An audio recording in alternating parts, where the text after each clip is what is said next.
बिस्मिल्लाहिर्रहमानिर्रहीम। In the name of Allah the most beneficent the most merciful. Allah पाक मुझे और आपको नफ़ा बख्श इल्म अता फरमाए। छोटी सी इस दुआ के साथ आज की इस इम्पॉर्टेंट वीडियो की तरफ, इम्पॉर्टेंट टॉपिक की तरफ चलते हैं। मैंने कुछ चीज़ें पहले से बोर्ड पे लिख के रखी हैं just to save the time. इनको ज़रा गौर से देखिएगा। I have written 3 minute, 3 minute लिखा है और यहाँ पे 3 और मिनट के दरमियान में कुछ नहीं है। And there is no S और es at the end of this noun, कुछ नहीं है। आगे देखिए, वी हैव रिटन 3 मिनट्स। अब इसमें यहाँ और यहाँ इनके गैप, इनके बीच में कुछ नहीं है। Here but here at the end there is s addition of s, like there are 3 minutes. When there are 3 means plural, we have to add s. We have to add s or not, that is another question that we are going to resolve. Then there is 3 minute, like it's a hyphenated noun. Here we have 3 and then we have hyphen and then minute, and then again we have hyphen and s at the end. Both of the things are here. Now let's discuss them in the detail. So to go to the detail, we need to discuss it in the context. We need to take some examples to make the concept clear. So let me give you the situation here. A situation when we need to use, like if I say you have 3 minutes to do your work.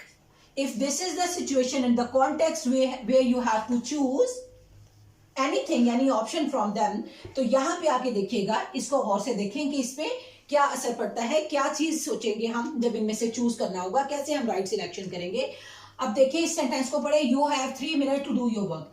मतलब मैं ये कहना चाह रही हूँ कि आपके पास काम को खत्म करने के लिए 3 मिनट हैं। So in that situation I am going to add S here. What I want to say, you have 3 minutes to complete, you have to do your work. Now look at another situation where when I am saying to my students that we are going to start a 3-minute activity. Whether you are writing activity or you are speaking, we just need to be careful and we have to choose wisely. Just look at this word now, how it should go in this context. क्या कहना चाह रहे हैं हम? We are going to start a 3-minute activity. इसमें हम ये कहना चाह रहे हैं कि हम एक ऐसी एक्टिविटी करने जा रहे हैं जो कि 3 मिनट वाली है। मतलब ये जो वाली सिचुएशन हम बोल रहे हैं कि ये एक्टिविटी हम जो करने जा रहे हैं ये 3 मिनट वाली है, ये 3 मिनट में खत्म हो जाने वाली एक्टिविटी है। It can be 2 minute, 3 minute, 4 minute, 5 minute, it can be anything. लेकिन सिचुएशन को जरा समझिएगा। ऐसी सूरत में हम क्या करेंगे, we are not suppose to add s और es, anything. We are not supposed to add s here. नहीं लगेगा, इसका ध्यान से देखिएगा, इसीलिए मैंने इसको रेड कर दिया है। There will be no s at the end. हाँ, there will be one addition that you have to put a hyphen in between. So इसका क्या मतलब होगा कि 3 मिनट वाली या 3 मिनट में की जाने वाली, ठीक है, 3 मिनट में की जाने वाली एक्टिविटी हम करेंगे। ऐसी सिचुएशन में हम यहाँ पे we are not suppose to add S, हमें क्या करना होगा, सिर्फ यहाँ पे हाइफन लगाना होगा। तो अब यहाँ से हम देख लेते हैं कि ये ठीक है, but there is no concept of adding hyphen here and S here. No, ये रॉन्ग है, इसकी आपको कभी भी जरूरत नहीं पड़ेगी। अब इसमें देख लें 3 मिनट, नहीं, ये रॉन्ग है, इसकी आपको कभी भी जरूरत नहीं पड़ेगी।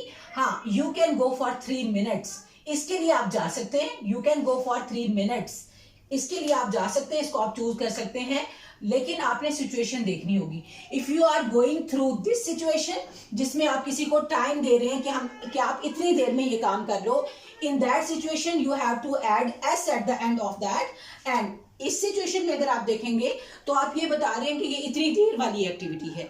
तो इस तरह की सिचुएशन को जब हम ट्रांसलेट करेंगे, ऐसी बात को हम कहेंगे, इन that situation will just put a hyphen here and there will be no s added to the end.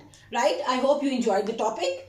See you in the next video. Don't forget to subscribe, like and share, and you can tell us in the comment section that what other content, what other video you would love to watch. Allah Hafiz, take care.